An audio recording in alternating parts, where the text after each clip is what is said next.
Welcome in to the channel Tennessee podcast. It's November the 2nd, 2025. But of course, we are here to talk about what's happened on November the 1st, 2025. Dark mode at Neyland did not go as planned as Tennessee falls to Oklahoma 33-27. A former Tennessee player has an opinion that I want to read here in a little while. We'll get to our opinions, their opinions, everyone's opinions. Our pets' heads are falling off. Let's talk about it, Austin. Well, let's talk about the game yesterday. Tennessee falls 33-27. Austin, how we doing, man?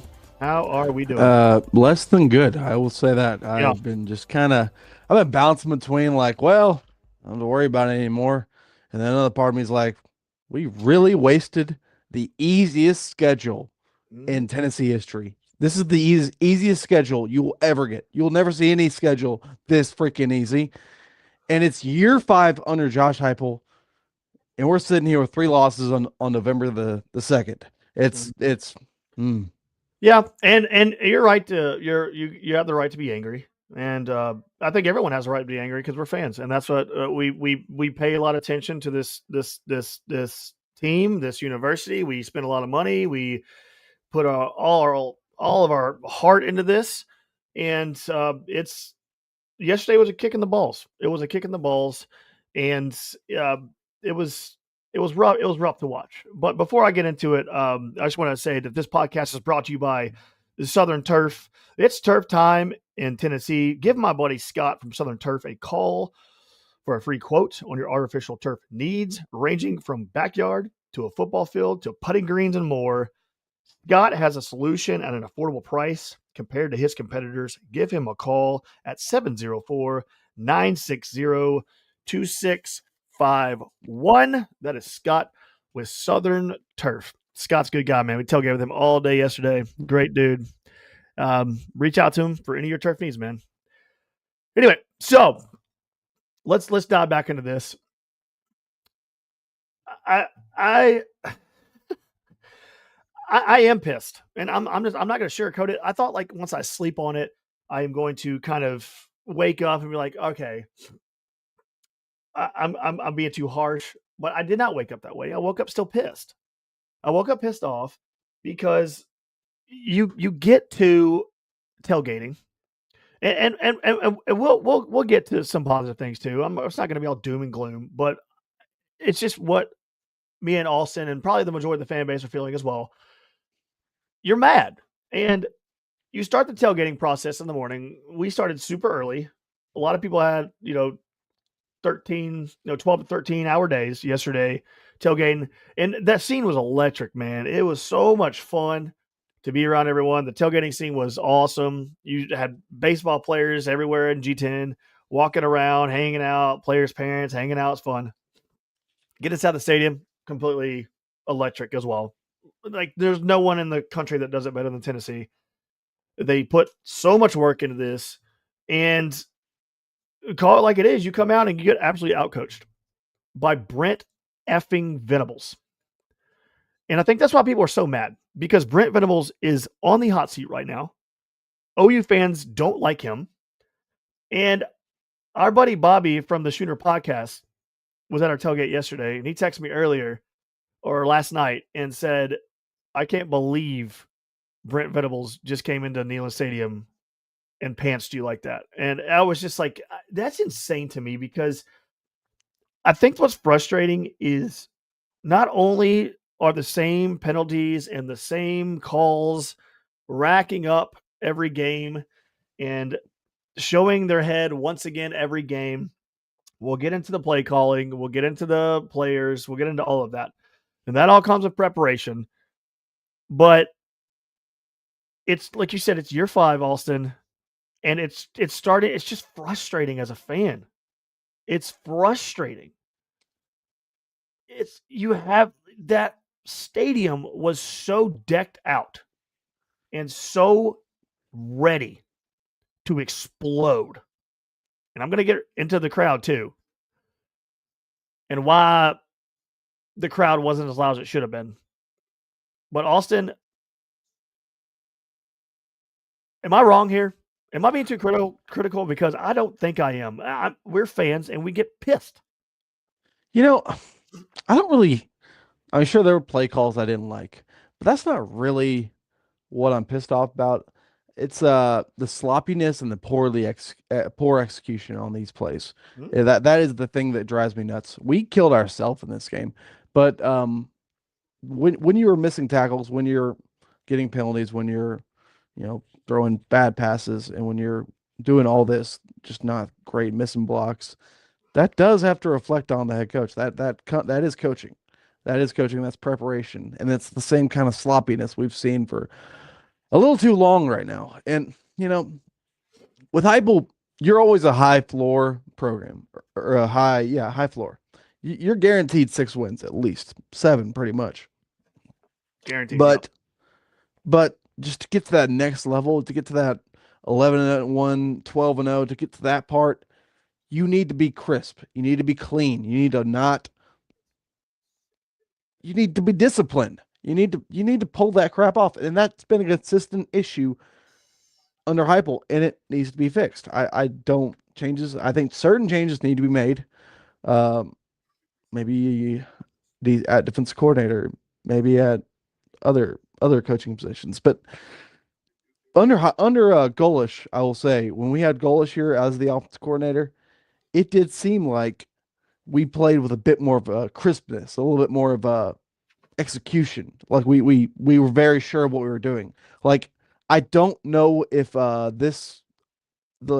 team the last 2 years could pull off, that first 4 or 5 drives we had against Alabama in 22.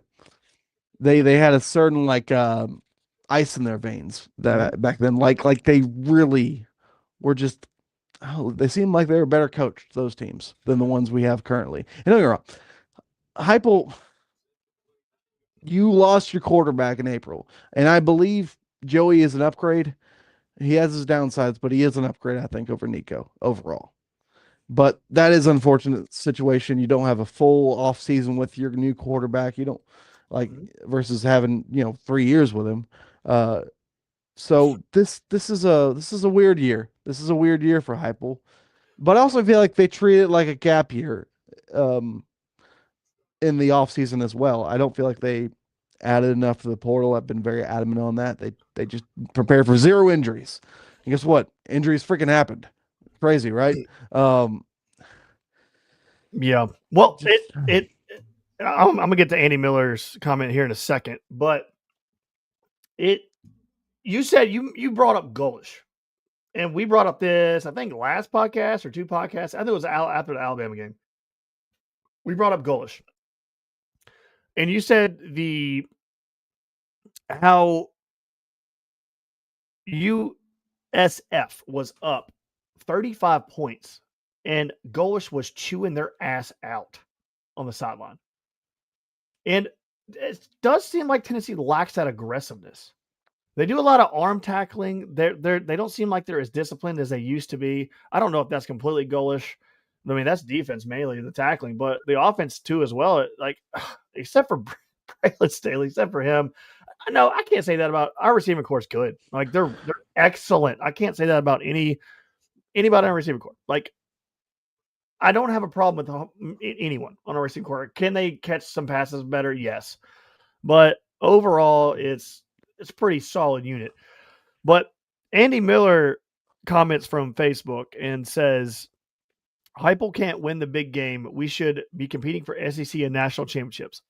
I wouldn't say that Heupel can't win the big game or a big game because Heupel has won those games in 2022 and before that. Like you beat Alabama and you beat Florida. Like those are our big two. Or those are what I consider our big two. Like those are the two teams that we play every single year. I mean, you could say Georgia, but I think I put Georgia third on that list behind Florida and Alabama. And Heupel has come in. He has beaten Florida. He has beaten Alabama. He broke the streak for Alabama. And so I wouldn't go on and say that, but I get what you're saying, Andy. I understand what you're saying. In big games, call it like it is. Sometimes we just shit down our leg. And it looks bad. And this game on Saturday was bad. We shit down our leg and got outcoached by a coach that OU fans want fired. And it just wasn't good. It wasn't good.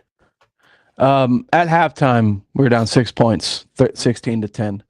We'd outgained Oklahoma by 160 yards. Mm-hmm. That is insane. You lost to a team in your house at night, dark mode and everything. You lost to them. Their quarterback can't complete a pass over 20 yards. He can't. He's going to overthrow it every time because of the screws in his hand. Every time they tried it, sailed over their head, it seemed like. And that's your biggest weakness on your whole team, in my opinion, is the safeties and DBs, especially when you go past 20 yards. That's your biggest weakness. That is your number one weakness, and they could not take advantage of it. And you lost to them despite having every home field advantage, every kind of thing. I'm not even mad about penalties really, because I think we won the penalty battle for once. Actually, back-to-back games, we've won the penalty battle. So and our defense played good too. They didn't play bad. Well, like I said, they couldn't throw over 20 yards. But still, defense. Yeah. It just kills me because the defense comes out. The second half was bad. Yeah, but the defense comes out and plays one of their better games of the entire season, and then our offense goes MIA. Because Oklahoma sucks on offense. We can't have both. We can never have both. I'm not giving the defense many flowers, dude. But 2 turnovers, dude. We talked about it. And Oklahoma they scored 33 points. Oklahoma scored 33 points. They shouldn't have even scored that much. But again, the defense causes 2 turnovers, and if I have to watch another game, and I'm going to get to, let's just get to it right now because you're never going to beat. I'll just put this out there. You are never beating an SEC opponent outside of maybe Kentucky when you let up a defensive touchdown. I don't trust this team to ever win a game when they let up a defensive touchdown. And when I saw him running with that fumble, did he go out of bounds? Do we know yet? It's too hard to tell. It didn't look like it. I don't know. They review every scoring play. I thought. I was in the stadium, so they reviewed it. They reviewed it, but they reviewed it. Like okay. When I saw it in the stadium, I was like, I don't see enough. There was a lot of pictures that were from different angles, but the one they showed from like down the side of the chalk line, it looked like he was barely in. But when that happened, the 2 biggest moments in that game are the fumble touchdown and missing a 37-yard field goal. Those are the 2 biggest moments. Third biggest I put was Joey's interception right before halftime. We're just trying to get in field goal range, and you put Oklahoma in field goal range, and they got the ball after halftime. Yeah. Even though I think we did get a stop after that, you're like, no, the defense didn't play that bad, dude. It's like you're playing a team that's basically running a single wing. Yeah. Well. Yeah. But no, I want to go through some notable things here. Okay. I jotted some things down. I'm going to start in the third quarter when the turnover happened. Tennessee calls a turnover. Oklahoma fumbles. Tennessee gets it. That happens at the 6:51 mark of the third quarter. It's 1st and 10. The following plays. You know where I'm going with this. The following plays: 5-yard run by Star Thomas. It was initially a 28-yard run, but he got called back because he stepped out of bounds. He stepped out of bounds, and it ended up being a 5-yard run. So bring it back to 2nd and 5. 2nd and 5, 3-yard run by Star Thomas. 3rd and 2, a rush by Joey Aguilar for -2 yards. Joey Aguilar in that game had -6 yards on 11. Why was that the play call? I know, but Joey Aguilar in that game had 11 carries for -6 yards. 11.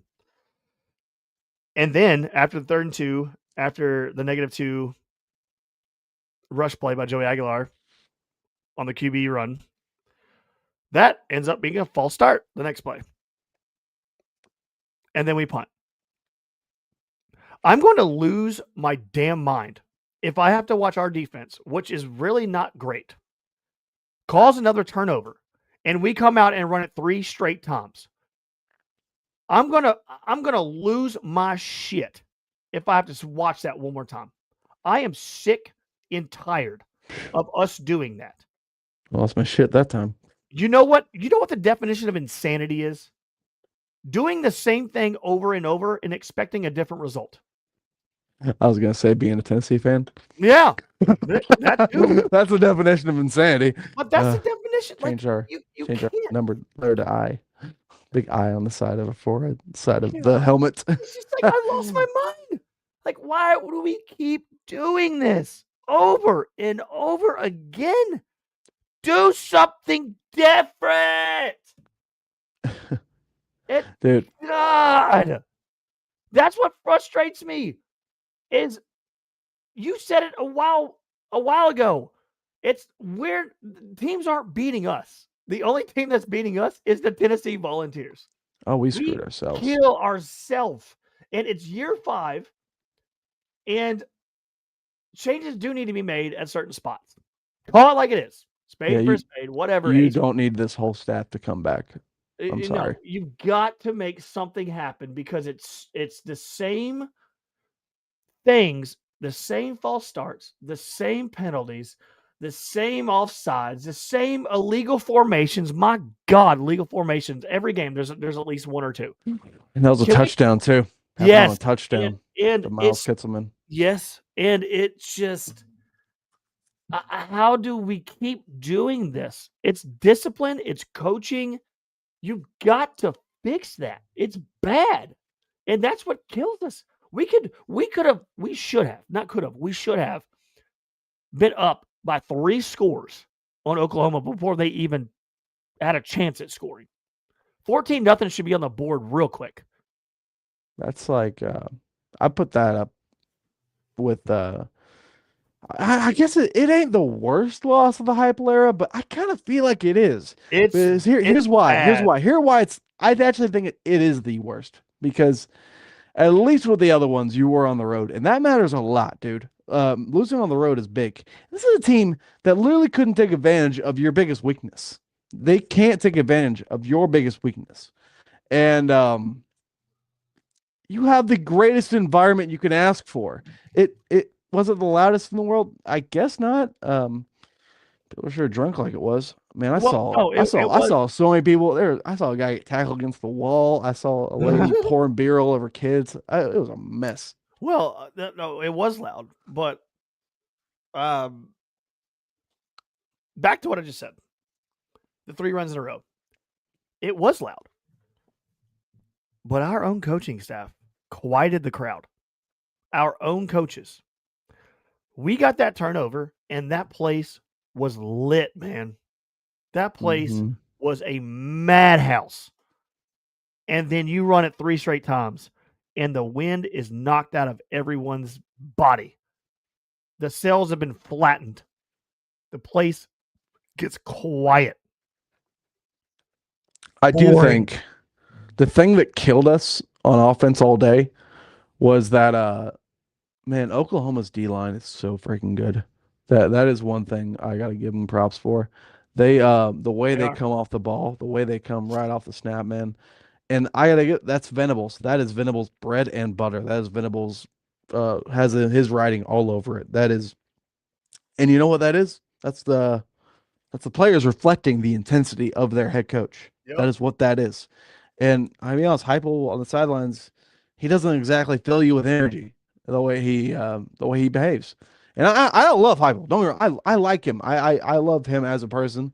But dude, you got to be a little bit more of a psychopath, okay? Yeah. I need you to like do some like horse tranquilizer before the game or whatever it is called. The deer antler spray. That's what I'm thinking of. Do some deer antler spray. Be a Mhm. be a little bit of a hothead. You know, because that I feel like it's an edge that a lot. Like Kirby gives that to Georgia. Venables gives that.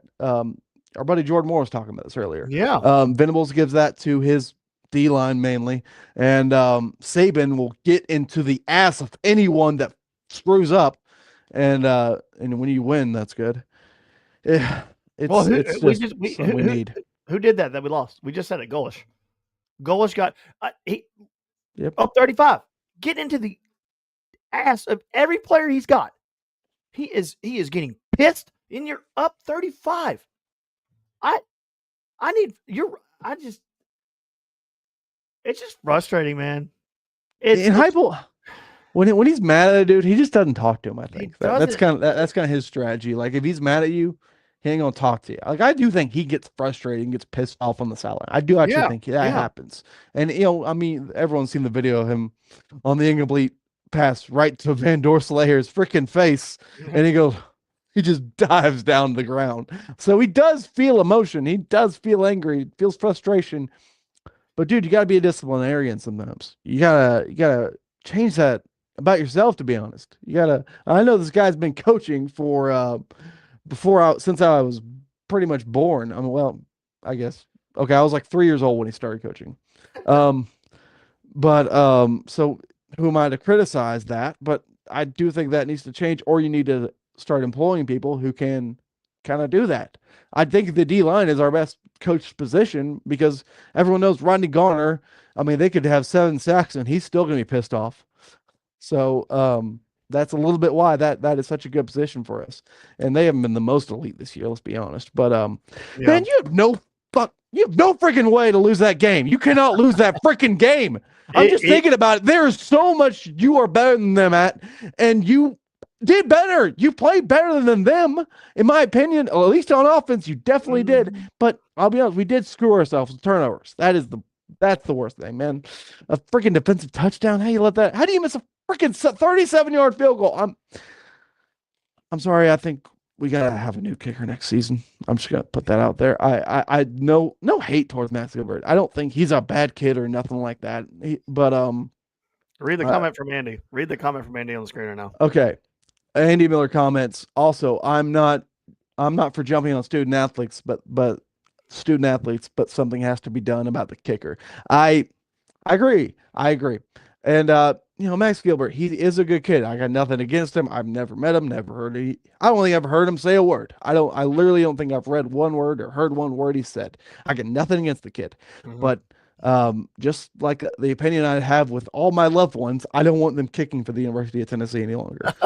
It's nothing against him. I just think, and it was crazy. Like I saw a stat. He's actually one of the highest percentage made field goal kickers in UT history. But the big ones, I mean, just the ones he misses seem to be very glaring. Double J easy. Double J from Twitter, he says, this should be all of the fan base. Double J. This should be the whole fan base is opinion and reaction. And he says, I don't want to fire him at all. No. If you want to fire Josh Heupel, you are a lunatic and you need to be put in an insane asylum with a straitjacket on, because only the insane people are going to say that. But he says he needs some help. And what does Hawley do to help him? Geez, know the rules. Clock management. There's another one right there. Clock management. What the fuck? That's literally all I got to say. I have nothing else to say. That last drive after the interception, after we got that interception, to go down and score for our last touchdown of the game. It seemed like we just started the fourth quarter. Why are we moving so slow and methodical and just lackadaisical, whatever that damn word is? Why are we moving like it's not important? Why do we? I got another one. Our buddy from A to Z Sports, Austin Stanley, said this earlier on Twitter. When we need to go fast, we never go fast. We stop going fast when we need to go fast. It's the play calling, it's the time management, the clock management. I know that's why Tennessee fans are frustrated. It's very frustrating, man. It's like it's the same shit over and over again. Fix it. I got a little story. I got a story to tell. Okay, Go. I went with my dad to the game. Caleb went home. I was driving back to my dad was dropping me off at my place. I'm riding the passenger seat, and we're in traffic on I-40, and there's a guy leaning out of the passenger side window of a car next to us in traffic, and he's like motioning like this, like roll down your window. And so my dad rolls down his window, and the guy just goes, "Man, why do we lose these games?" And my dad goes, I don't know. We need a new kicker. And he goes, "No, that's not it." And then we drove off. His wife was very pissed off in the driver's seat driving. Oh, he was probably hammered. He was hammered. There's a lot of hammered people at that game. I will say that. That might be the most drunk folks I've seen in a game. Lot. I saw a dude in Section O, just like I'm outside Section N, just watching the end of the game on the TVs in there, the concourse, and all I see is just two dudes like come out of one of the tunnels, just like dragging each other, and like they got like their shirts. One has their shirt over his head, and like they're wrestling, and he throws him against the wall, and he starts cuffing him. That was, man, it was a mess. Someone poured beer all over my niece. Well, that's what happens when you people tailgate for 12 hours. Troll it a little bit, man. I mean, I'm no one to talk, but I've never had that. It's just, but at the same time, I don't know. We're getting off the page, I guess. but seriously, like you have a drunk in Neyland Stadium. The place is on fire. I'm just getting frustrated, so frustrated. The place is on fire. We tailgated with great people all damn day. You not once at that tailgate thought we were losing that game. Oklahoma fans came to that tailgate and they all said the same thing. "Oh man, I don't feel confident about this at all. I feel like we are in a bind here. I don't trust in Brent Venables. I don't just any of that." And and they had no confidence. And then they come in and just kick our dicks right into our stomach. How do you lose that game? I don't know. How do you lose that game? I don't know. How do you lose that game? It is your entire season on the line. Aaron Carter's playing with 2 turf toes. You got Colton Hood acting like nothing's wrong. I mean, he fought through injury. How do you lose that game, man? How do you lose that game? How do you lose that game? I'm just going to say it over and over again because I don't get it. How do you lose? They can't throw over 20 yards. They can't take advantage of your biggest weakness. This is a school you played for, Heupel. This is a place that fired you. How do you lose? How did you lose? You have no excuse. The turnovers killed us. I mean, I'm just gonna be honest. The turnovers, missed field goals, but that is execution. That is like, it's just I'm not even that mad at Heupel, really. I'm just mad in general. Like, God, how does that even happen? Man, when he threw that first interception, that was awful, man. I don't even know how he just didn't see him. I don't think he saw the safety. So I want to bring up a tweet from a former Tennessee player, Daniel Batuli. If you don't follow him on Twitter, He is really fun to follow. He says, I truly understand now the heartbreak you fans feel. This sucks. Watching something and not being able to do anything about it is terrible. Yeah. Yeah. You're a fan now. You know how frustrating it is when you're watching a game and these things start to happen. And here is why. Here is why Tennessee fans, the majority of us, deep breath, the majority of us are angry.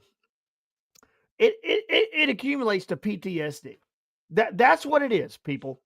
And that's what it is for all you outside analyst media members who don't understand. You're not a I want to get to that real quick. And then I'm going to get to what I was just about to say because I am seeing every one of these analysts that are taking like 4 or 5 psychopaths on Twitter, like, Josh Heupel needs to be fired.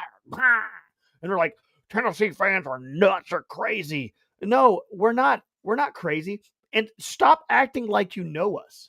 Stop acting like you are a fan of Tennessee. You don't understand what it's like to be a fan of Tennessee. You outside people aren't a fan. You're a fan of Georgia. You're a fan of other teams. You're not a fan of Tennessee. You will never understand a Tennessee fan that has PTSD from the last 15, 20 years. You will never understand that. So when we see something in a game that just reminds us for a split second of that, yeah, we're going to get pissed. I got pissed. I don't want to. It's like an abusive relationship from the past. You find a new girlfriend or a boyfriend, and you're like, oh, this is good. But then you see some of the abusive things that you saw in the past. You're like, oh, wait, hang on. And it's probably not as bad, but it raises your ears. And you're like, huh? And those things right now have raised a lot of ears in this fan base of like, oh, we've seen this before. And people that have been in that abusive past relationship are experts at seeing those things. You are not. We are. So don't tell us what to think. Don't tell us how to feel or what to think. We've been through it, and just shut up. Dude, your opinion is irrelevant. It gets old. Like, and don't get me wrong. Are the guys on Twitter saying fire Heupel stupid? Yes, they are. Yep. But you know what? I'm gonna steal a line from like Fan Run.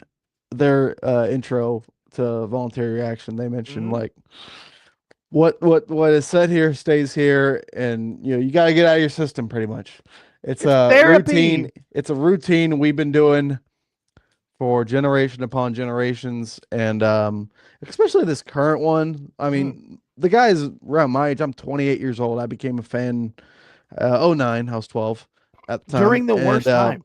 During the worst time. And when you go through that, when you see a program that has the potential to win multinational titles, when you see that kind of program fall on their face time and time again, just fumble around with something that could just be great. Like, it's so frustrating. Here's the thing. Let's go back to like 2007 when Saban is in year one at Alabama, and you compared the UT job and the Alabama job. UT I'd say is actually a better job than Alabama at the time. Yeah. They're both located in states with similar amounts of talent. They're both adjacent to the state of Georgia. They're both historically about the same relevant at the time.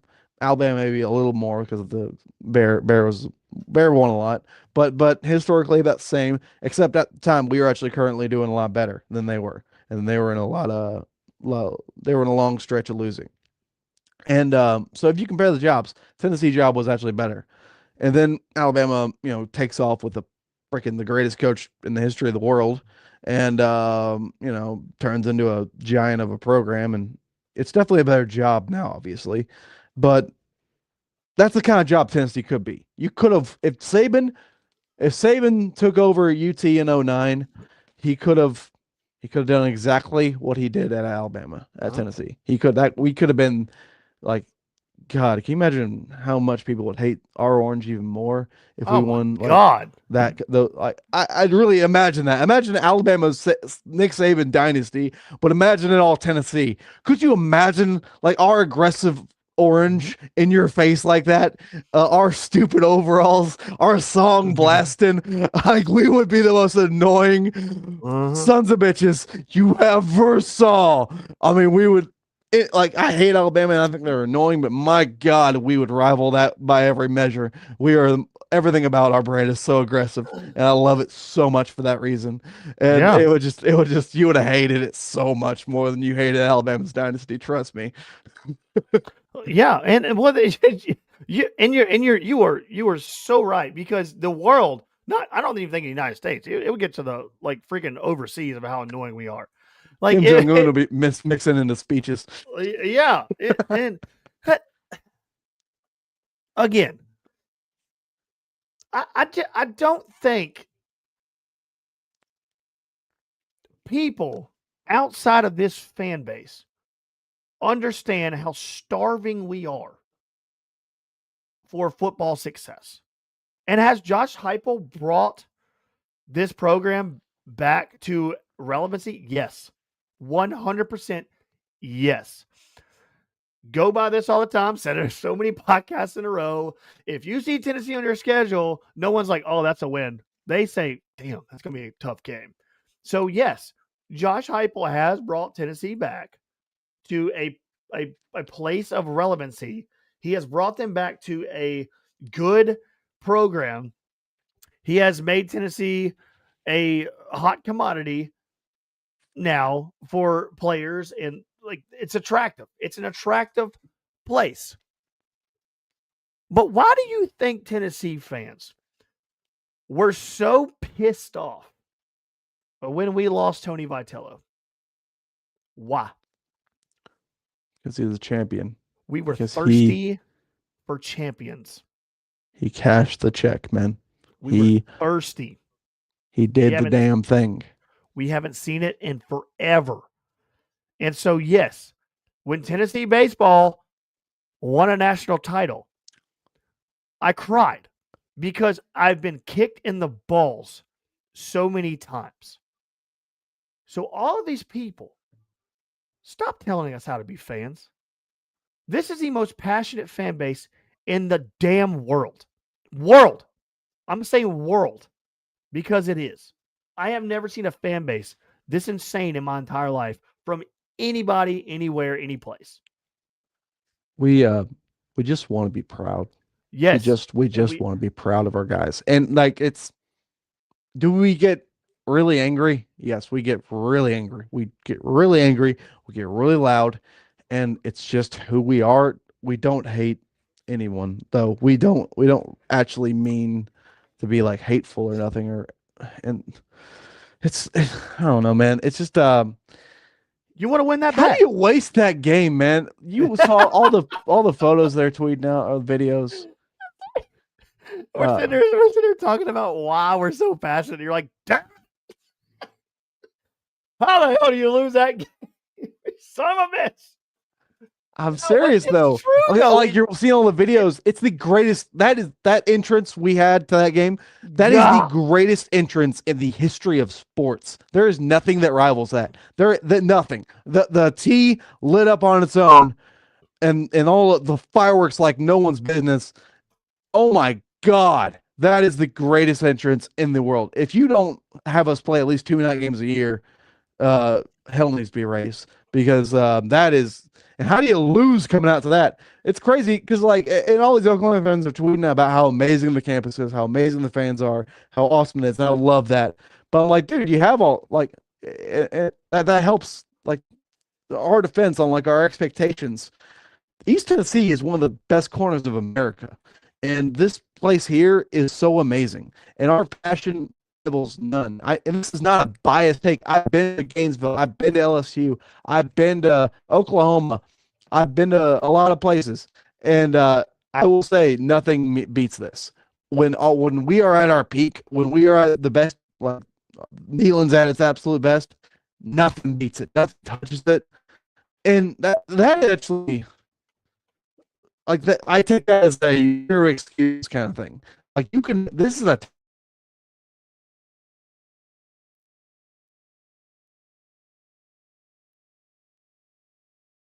Yeah, we lost Austin for a second. But yeah, yeah. I mean, this fan base. It's like it's just like we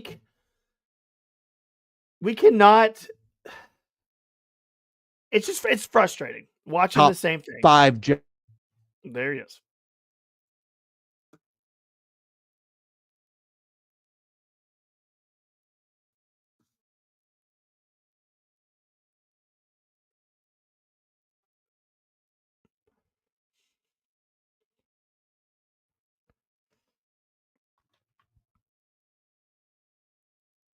All right. We'll wait for Austin to reload back here. We lost him.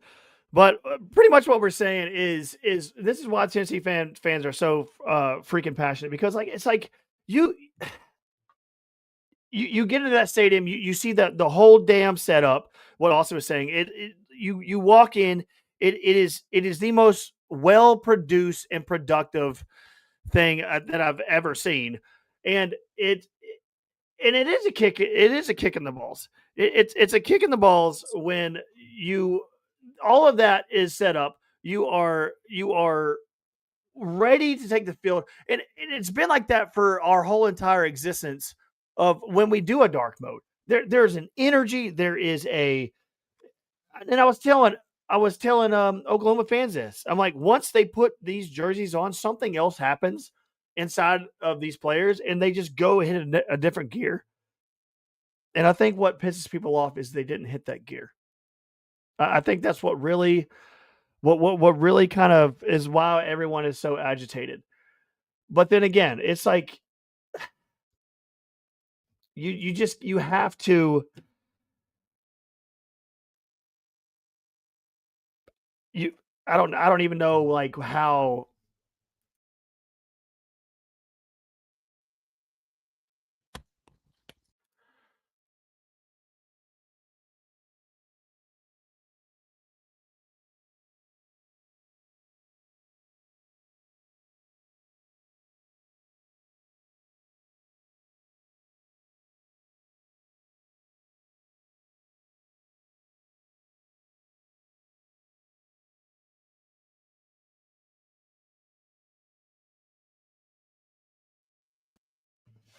All right, you back, Austin? Yeah, Yeah, I think sorry. my Wi-Fi is bad or something. Yeah, it's fine. Sorry, technical difficulties. But what we were saying was basically piggybacking on what you said about the stadium and the whole setup, and I think that's why a lot of people are mad. But go ahead with what you're saying. You broke up. You're in the middle of a rant. It sounded like, but technical difficulties. But continue. Go ahead. Well, I finished the rant. I didn't realize I was looking like up, and I didn't even Yeah. realize I went out until I was done with the rant. So Mhm. that went on a little longer too. But yeah, just you can't lose. And like this place, it is one of the best jobs in America because of how great it is, in my opinion.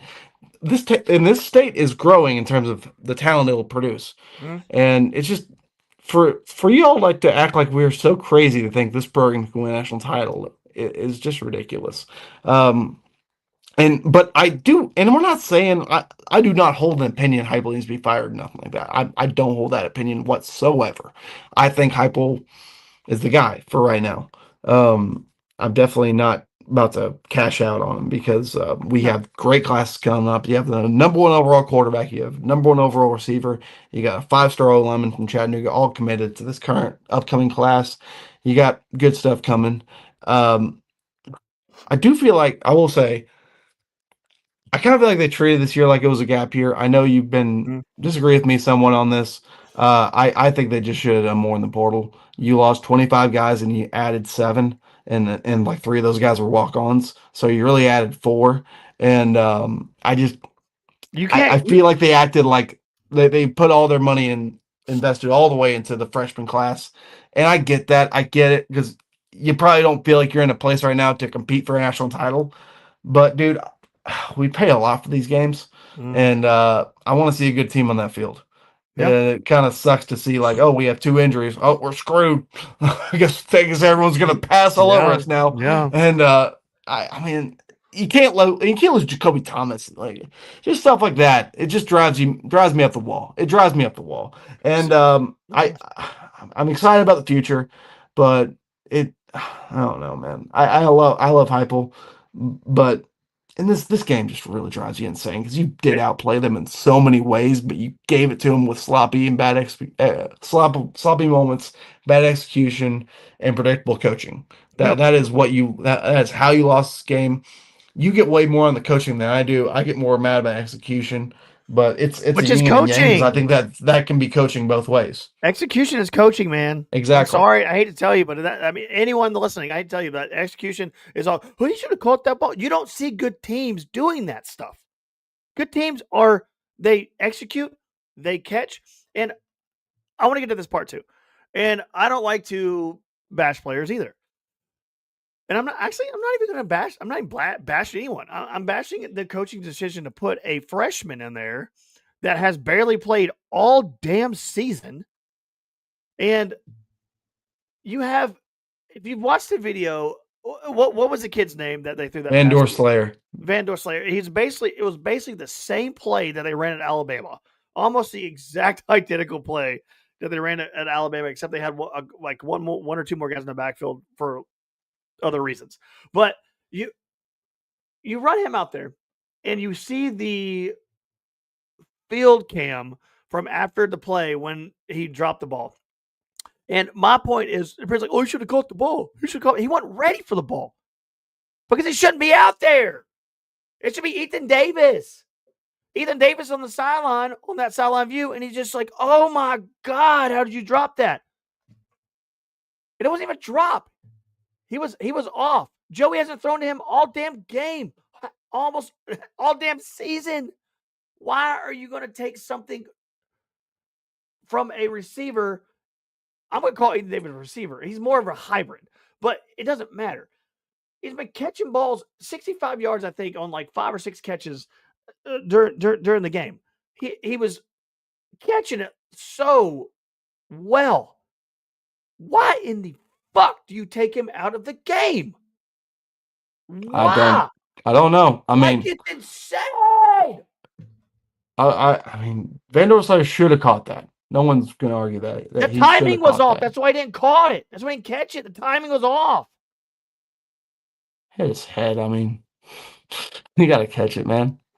You got to be ready for it. He was in the middle of turning around right as the ball was getting there. It was off. The timing was off. He hadn't turned his head yet. Yeah. Ethan Davis would have already had his head turned and caught the ball because he'd been doing it all game. Joey Aguilar threw a pass to Ethan Davis during that game. That was freaking insane pass to where only Ethan Davis can catch it, and he caught it. So people can say, "Oh, it's a D1 wide receiver. It's a D1 wide receiver." No, you don't put a player that hasn't played literally the entire season out there to catch a ball. What the fuck? What is that? You don't do that. It wasn't a bad play call, in my opinion. You don't put a rookie out there in the NBA. He was wide open. I kind of personally, I would have rather gone a bunch and just run out the middle. That's personally what I wanted to do. It was a good play call. The play call was fine. The play call was good. It was fine. I would have rather ran it because but the play call, you should never put a play call in there for a guy to catch his first pass of the game. That's what I'm saying. Okay, I'll play devil's advocate a little bit here. If he catches it, do we have any problem here? Is anyone upset? No. I mean, hell, everyone's like praising DeBoer for putting an O lineman out on the wing and having him run down the sideline. So you can take risks with guys who haven't caught all day and work out and look like a brilliant coach. So the timing I think Van Dorslinger is a great player, but the timing is off by like half a second. That's a big half second. He didn't turn his head in time. Go back and watch it. Very simple. You don't stick someone out there that hasn't played or had a rhythm all game with someone who's throwing the ball. I don't know. Yeah, and you had the play where Brazel didn't run and Joey still threw it there and it was incomplete. Remember that? It was on first down. Yeah. And Brazel was literally standing there like. Also Brazel had an insane catch that Joey threw behind him. An insane catch. And Braylon Staley, holy crap, dude! That guy, he has become. Watching him progress over the season has been fun to watch. That guy, because I want to touch on some positive things here, because I know it's all doom and gloom, because we're pissed. We're pissed off. We're out of the playoff picture now. Yeah, Which we're out of the playoff no one picture, thought pissed here. No off. one here thought Tennessee will win the national title. No one here thought that. But to see you went back to the playoff would have been nice, especially since you have maybe the easiest schedule Yeah. you could ever have. That you're never getting it better than that. You aren't ever getting it better than that. You had a below average Georgia, like maybe the worst Georgia team I've seen Kirby have. I'm damn near ever. You had them at home, and early in the year, you go to Florida after they fire Billy. You get Vandy at home at the last game of the year, so Diego can be beat up to hell and back. You had Oklahoma with an injured Mateer not being able to throw over 20 yards at home. You went to Mississippi State. You played Arkansas after they fired Petrino, or after they fired Pittman. My bad. You had freaking Syracuse in the Georgia Dome or the Mercedes Benz. This you can't get an easier schedule than what you had. You had the easiest schedule in the SEC, and in year 5 you lost 3 games. I can't help you there. That can't ever happen. You can't have the easiest schedule in Tennessee history in year 5 of a coach and lose 3 games. That just can't happen. That's unacceptable. It's just unacceptable. I mean, hell, the 22 team, they beat LSU on the road. They beat Florida. They beat Georgia. They beat Alabama with Nick Saban and Bryce Young. That's such. I mean, they still found a way to lose South Carolina. Yeah. But dude, I mean, you avoided Missouri. You avoided Texas A&M. Mm-hmm. And the hardest games were at home, except for Bama. That was the one game you truly had a heart. And you looked terrible in it and lost. So it's really. I mean, we're not making the playoffs, so I'm going to do a little post-mortem kind of talk. I do hope we beat Florida and Vandy, but we're not going to the playoff. So I'm going to do a little post-mortem for the season talk, and that is I'd mark this season as kind of like that could have been nice. That could have been nice. There's a lot of little things in these games that could have won it.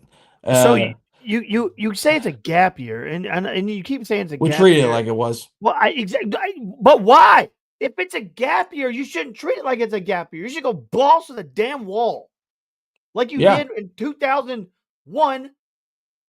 Go balls to the wall. Who gives a shit? If it's a gap year, like what happened to the balls of Josh Heupel? What happened to that? Like if it's a gap year, Josh Heupel gets here year 1, and he's slinging and banging and everything, and he don't give a damn. And then we get to this point, gap year. We were seconds away from beating Georgia. That ain't no fucking gap year. That's the best offense you've ever looked against Kirby Smart, and we're just gonna waste this season. It just sucks to sit here and know how good of a team we had. A lot of great things. Like Brett, you arguably have 4 first rounders on this team. That's what you have. And this game could have been so huge. If you win this, you can get McCoy back for Florida, and you could actually have, like, if you get your best performance every night, you could have a shot at, I'm not going to say win the national title, but I mean, hell, I don't know who, if you get McCoy back and Hood back and full time and are going into a game healthy on a neutral field, I don't know who you can't beat on your best day. So it just sucks. But I'm not gonna lie, the turnovers are the biggest thing. The turnovers, they killed us. Here's the thing: something has to change, because I feel like we are talking every single season about dumb shit that happens every year. Why didn't this happen? This should have happened. Why do we keep doing that? It's just frustrating, because you have a coach that has put you in a really good spot. Like you have, like, he's a good coach, man. He's a high floor coach. He's a high floor coach. He's really raised the status of Tennessee. Like we were as down could get. We had the NCAA down our throats. We sucked for 20 years, and we were in a terrible spot, and we're in a much better spot right now. Heupel's done amazing job. I'm not calling for his head at all, but just gotta. If I'm doing a grading on the coaching job this season, he's getting like a C minus. And I'll give him a little grace. You're with a starting quarterback that wasn't on your team in April, so you get a little grace for that. I'm not giving grace, dude. Like he's that's balled crazy. He's balled out until like the last couple games. Like, and McCoy was out, but at the same time, you gotta prepare for these things, dude. You gotta prepare for these kind of things. You gotta prepare for your quarterback up and leaving in the middle of the night. You're a psychopath. No, I don't think so. No one prepares for their quarterback. No, I meant like I mentioned the McCoy thing. Oh, okay. I thought and that happened in freaking January. You had to figure out a solution to that in April. And yeah, you did lose Gibson too. But you can't just have, two corners. I don't know, man. It's a lot of stuff we probably wouldn't be complaining as much about if we won these games. And they did come down to little moments here and there that could have changed everything. Like if we don't throw an interception before halftime, if we don't have a fumble touchdown we let up, and we just end those drives with field goals, it's a whole different situation. If Max Gilbert makes a kick against Georgia, we're in a whole different position. So it's a tough spot to be in, to be a head coach, because you can't control literally everything. Like you can't go out there and make the plays, but you can do a little better recruiting. You can stack a little more talent to the portal. I think you gotta get a new kicker though, because we can't be leaving this many points on the field in critical situations. Because I think he probably makes that kick if it's Kentucky last week. I think he probably makes it, but it's a do or die game, and I think he gets a little cold feet. I think it gets a little mental. Yeah, it's like golf and like that. Kickers are major head cases, and I'm not calling him a head case. I'm not marking him anything, but I think he's in his head. I would agree. That's an easy kick, dude. It wasn't like he overdid it. It was like it never turned. Yeah. It was hooked. It was never a hook. But yeah, we get the bye week. Get the bye week this week, and then we have New Mexico State. Ooh, you want to take your kids to a game? That is a cheap ticket, I'm going to say. My whole family's going to that game. That might be like, oh, there you go. It's going to be like that's going to be one of the cheapest tickets of the Heupel era. Yeah, $150 for top level, probably. Yeah. Dude, that's why I kept thinking about like we're just sloppy as all get out on a few moments here and there last night, and there were people probably that paid $800 to get in that game for a ticket. Well, a ticket that too, but like I was mentioning to someone, it was like it's not even like I know the ticket prices are expensive, but for a game like that, you got to make a whole trip. You got to drive. You got to pay for gas. You got to pay for food. You got to pay for hotel. It's thousands of dollars. So yeah, people are pissed off. Yeah. You do get pissed off when you put all that into it. And don't get me wrong, it's like it is college athletes, so it's not going to be perfect. But dude, you can't lose a game with a team that can't throw over 20 yards, and you outgain them by a good margin. Just offensive play calling was in that atmosphere. Holy crap! How do you lose? That's all I have to say. And I'm sure they're pissed off. I hope to God that Heupel is more pissed off than he's ever been in his life right now. But that just can't happen, man. That just can't happen. There was a moment there I'm sitting in the concourse watching the end of the game on the TV that it hits me and like, man, I'm going to do this my whole life. I saw an old man there and it's like, that's going to be me one day. I mean, that guy's about to die.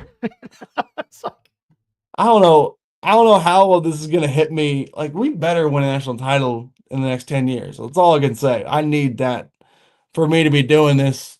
Okay, good thing. We cannot win a national title for 20 years, and I'll still be doing it. but it'd be a lot easier to do it if we won a national title eventually, you know? Does that make any sense? You need that. All right. We'll close with this. Can Josh Heupel win a national title here? Oh, you're thinking hard about this one. Be honest. Yes, he can. No, he won't. It's not impossible. It's do I think he's the greatest coach in the world? No. Do I think but he won't? He can? I mean, hell, you would have said that about Ryan Day. I think it takes a lot of investing. It takes to get the right coaches on the staff. You need an elite quarterback and probably a little bit of luck on your side. But changes need to happen in this program for that to happen. You can do it with Josh Heupel. There's enough good in Josh Heupel for that to happen, but it needs to be in addition to different guys on his staff. As of right now, the style of play will not win you big. There's an argument there. You look at other teams. Even take Vandy. They run a for real offense. We don't. Point blank. And don't roll your eyes. You put 38 on Georgia. I mean,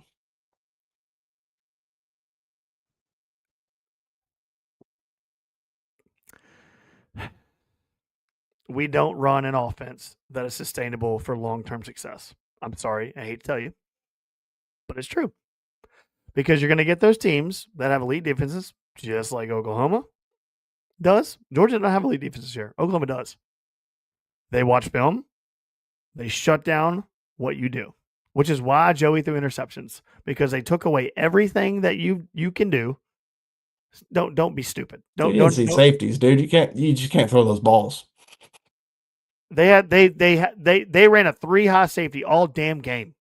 All you had to do, can't throw those passes. You can still win the game if you don't turn it over. A tight end in the flat or over the middle. They did that every time they were successful. For some reason, but when he threw the interceptions, there was no business throwing that ball. This offense will never win the way it should win unless you adjust some things. Not happening. And they changed a lot with the offense this offseason. Because you get shut down. This offense is definitely better than it was. I know. But what I'm saying is you look at the good teams. They don't run this. They run play action, roll their quarterback out, dump it off for 5 yards or tight end. They gains 8 yards. Oh, that's like. I don't know. Should do it to us because we play with them. We give everyone like 7 yards cushion. Their receivers. Yep. It's crazy, man. I looked at our DBs. We had 5 guys like not even 10 yards to the receiver. It's insane. How do you? What are we doing? What are you doing? Are you just trying to like hopefully stop them in the red zone? Is that the whole plan here, man? Yeah. It's just frustrating. They can't even throw deep. Yeah. What are you doing? It's just frustrating because I've said this a million times. But like I look at our scheme and I look at other team schemes that are always up there in the rankings. We don't look like those teams. That motion kills our defense. Our scheme, yes. Our scheme does not look like those other teams. Same thing Georgia did to us. They just pick you apart with like little slight 7 yards every time. It feels they paper cut you down the whole field. They just give you cut after cut after cut, and it's easy, not hard. Very simplistic, easy things that they eventually did stack the box and got a little wear you out. Got some stops there, but Oklahoma was tied down offensively because they couldn't pass deep, so we didn't have to worry about it. And he still lost. That is the worst loss of the Heupel era. I don't care. I think you got to look into the. I'm not. It's the worst loss. I disagree with you a lot, but it is. It's the worst loss. It is gut punching. It is the worst loss. I'm trying to think of a worse one. And Arkansas, you're on the road. You lost all your receivers to injuries in that game, and Nico was scared straight. So that's how I put that loss. That loss right there last night It's just turnovers and those cuts on offense and missing a field goal like that. How do you? I mean, and some bad play calling here and there. It's the worst. In that atmosphere, like Oklahoma's not good. I don't think Oklahoma's good. I did not come away thinking Oklahoma's really good. They're good on the D line. The D line's really good. They're everywhere in defense. They're pretty damn good. But you still have no business losing that game in that atmosphere. Absolutely no business. That's what I mean. It's utterly ridiculous. Honestly, it's utterly ridiculous. That's what I mean. What I said earlier. You get a good defense, they'll figure you out and they'll just stop whatever you do. And those interceptions, man. But we outgained them by 160 yards in the first half, dude. You can't lose. I know. You did. Your offense was not stopped completely. It's not. Don't make that out to be like, oh, they shut us down. No, we didn't. No, we just fucked it up. We just got down the field and turned it over a bunch. The greatest freaking easy field goal. You left so many. If you leave points on the field, you're gonna lose, and that's what we did. That's what happened. Turnovers are the biggest moments in the game. When you turn it over, it's like that's massive. Turnovers are massive, and where we did it, especially, that was the game. They didn't shut us down. I do think the offense is like you're marking this offense as just like a dead duck offense. I don't think it is. I think we did a lot of good. We fucked ourselves at every step. I already know your answer to this because you're like, it's the best defense in the fucking world. Georgia shut our ass down with the best offense we've ever had in the history of UT football. It's predictable, man. It's predictable. And you know it. It's predictable. People figure it out. The offense has changed, though. I don't stop it. It's not unstoppable. Like every offense in the country isn't. I'm not going on some box pedestal for this offense. I don't think it's the greatest thing in the world, but you can win against. You can win with it. It's not. And last night was not like, here's a prime example of why this doesn't work. I mean, you got a freshman at right tackle that was getting, and they were getting to our quarterback so fast. I mean, that's how you lose games. Our buddy Jordan chimes in. He sends me a text message. I disagree, Randy. The offense has changed. I agree, it has changed. I'm not saying that, but he says it's not the original offense Heupel got you here with. The biggest detriment offensively is piss poor discipline and penalties, or running it up the middle 3 fucking times in a row off a turnover for 5 games straight. Yeah, that's how I would market it like that. Yeah, riddle me that. A little bit of predictability. The offense is more traditional than it used to be, and I think it's a better offense than we had in 22, or not in 22, but in they figured us out. I feel like that kind of stuff. I do think I don't want to get so freaking mad, but I'm just getting mad. Mad, really? It's like I don't really agree with it totally though.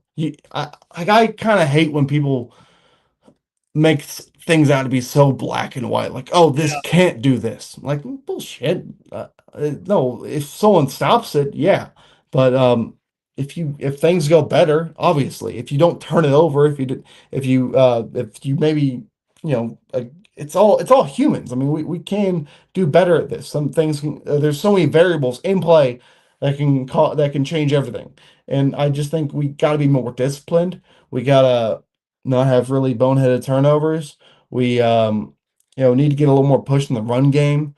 There's just things, and yeah, play calling. I did disagree with some play calling here and there, but I'm not going to mark this offense as no, absolutely no, it can't do this. Bullshit. And Georgia didn't run anything special back in Kirby's days. We have not Kirby's title years. Okay, and, so what I'm going to say here, we every year under Heupel, we have ran into a couple of teams that we shit the bed with this offense. There's a plan A and there's no plan B. Once that I don't think anyone we have not had a game this year where our offense has not seen any success. Stop interrupting me. There is no plan A. There is one plan A. There's no plan B. Once plan A doesn't work, what have we done? It's like I'm going to say I don't know if this is completely accurate, but I know that when Josh Heupel is down at half, and he was down by 6 points at half, I think he's like 4 for 15. Yeah. That's not good. I just when he's leading at half with his plan A, he's 30-1. 30-1. It's the execution, in my opinion. It's bad moments of sloppiness here and there is what cost us this season. I don't think I've seen any defense truly shut our offense down this year. No one's done that. Not any team. It's been turnovers and just like penalties, and Oklahoma got so much pressure on the quarterback that he had no. That was awful. Yep. And all props to Oklahoma's D line, but we did have enough success where we could have won. Well, and we outgained them by 160 yards in the first half. You should win that game. But the turnovers and the missed field goal, 3 turnovers and a missed field goal, and the turnovers were in the red zone or in field goal range, all but one of them. And one of them put Oklahoma in field goal range right before halftime. It's just you can't lose all those moments and win the game, but at the same time you outgained them by 160 yards in the first half. It's just execution. I will say execution killed us, man. Got to execute, and you don't. I think McIntyre. I don't know. Stop. We're not there. Stop. No, I'm talking about next season. I'm hoping McIntyre can just nail these passes a little better. I don't know. We'll see. We'll see. We'll see. Well, I mean, so hopefully. Well, yeah. But thanks for tuning into our rant. It's a lot of ranting. Therapy. We get mad. We get sad. We get glad. All the emotions in one podcast. But thanks for all the comments. Thanks for everyone that tuned in. It was fun. We let our emotions fly. You guys showed yours as well in the comment section. So thanks for tuning in. Thanks for all your comments. Thanks for listening. Austin, we got a bye week next week. It's basketball season, man. Yeah, basketball game tomorrow. Monday. Tomorrow. Basketball starts. Not totally sure yet. But we'll do it again soon. We'll have a segment podcast coming up. So we'll do that too as well. But thanks for tuning in. Austin, thanks for listening to me bitch and moan and cry. As well as myself listening to you bitch and cry. How do you lose that game? I don't know. But anyways, we'll do it again. Thanks for listening. Good night. Go Balls. God bless.